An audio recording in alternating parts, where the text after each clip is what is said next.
नमस्कार छात्र छात्री सकल आजिर भिडिओत आमी किछुमान डिस्कास करिम क्वेश्चन एन्सर कारण एबार तुमालोकर मेट्रिक परीक्षा आहिबो आर तार भाबे आमी एबार प्रेक्टिस करि आसु कारण मोर कारणे নহয় तुमार कारणे तुमालोके बेसि नम्बर करिबा ভাল रिजाल्ट गतिके तुमालोके पढिबा तुमालोके यार पर ज्ञान लाभ करिबा आर तार फলত तुमालोके मेट्रिकत बहुत नम्बर লৈ पास करिब पारिबा कारण तुमाल नमस्कार छात्र छात्री सकल आजिर भिडिओत आमी क्लास 10ম শ্ৰেণীৰ যিখন মই অসমীয়া নামৰ পাঠটো আছে ইয়াৰ বিষয়ে আমি আলোচনা কৰিম তেনেহলে আহা আমি ভিডিঅ'খন আৰম্ভ কৰো।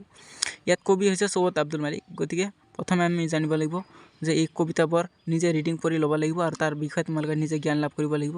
পিছত তাৰ পৰা তোমালোকৰ কবিৰ পৰিচয় আৰু কবিতাবোৰৰ জ্ঞান লাভ কৰিহে তোমালোকে কবিতাৰ মূল ভাৱ লিখিব পাৰিবা।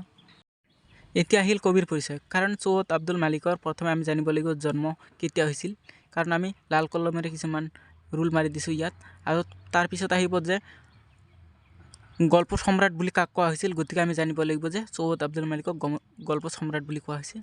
তাৰ পিছত আহিব যে সৈয়দ আব্দুল মালিকক কি সাহিত্য একাডেমীৰ বাবে তেওঁক সাহিত্য একাডেমী বঁটা লাভ কৰিছিল। তেতিয়া আমি জানিব লাগিব যে অঘৰী আত্মাৰ কাহিনী এইখন। তাৰ পিছত জানিব লাগিব যে সৈয়দ আব্দুল মালিকৰ ৰচনাৰাজি দুটাৰ নাম লিখা।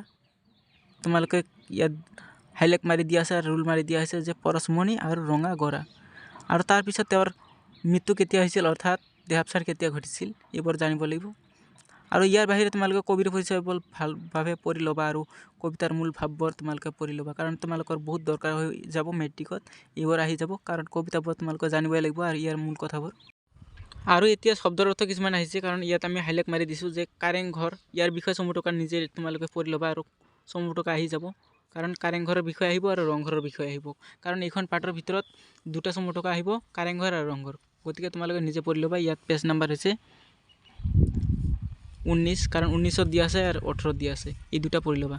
আৰু ইয়াৰ পিছত আছে কিছুমান কোৱেশ্চন এনসাৰ তোমালোকে তো কোৱেশ্চন এনসাৰবোৰ ভালভাৱে পঢ়ি ল'বই লাগিব আৰু ইয়াৰ বাবে তোমালোকক আমি ব্যাখ্যা কেনেকৈ কৰিব লাগে ব্যাখ্যাৰ নিয়মবোৰ তোমালোকক দেখাই দিছোঁ আগৰ ভিডিঅ'ত।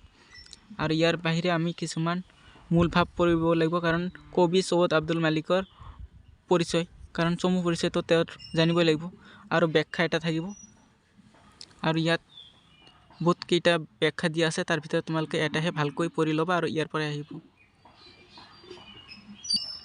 আৰু ইয়াত এটা ভাল বস্তু আছে কাৰণ ব্যাস বাক্য সহ সমাজৰ নাম কাৰণ কি সমাজত পৰিছে আৰু ব্যাস বাক্যত পৰিছে ইয়াৰ এনসাৰবোৰ তোমালোকে নিজে পঢ়ি ল'ব লাগিব আৰু ইয়াৰ ভিতৰত যে বিপৰীত শব্দবোৰ ইয়াত দিয়া আছে বিপৰীত শব্দবোৰৰ অৰ্থ লিখিব লাগিব মানে বিপৰীত কৰিব লাগিব।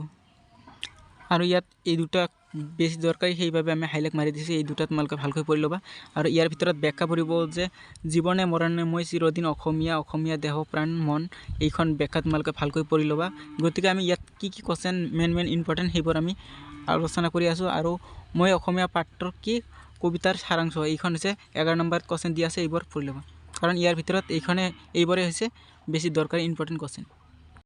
আৰু তোমালোকক মই ইম্পৰ্টেণ্ট কোৱেশ্চনবোৰ আৰু ইয়াৰ বিষয়ে ডিসকাস কৰি আছোঁ। গতিকে তোমালোকে এইখন চেনেলত লাইক আৰু শ্বেয়াৰ সাবস্ক্ৰাইব কৰি থাকিব তেনেহ'লে তোমালোকৰ কামত আহিব আৰু মোৰো অলপ কাম হ'ব।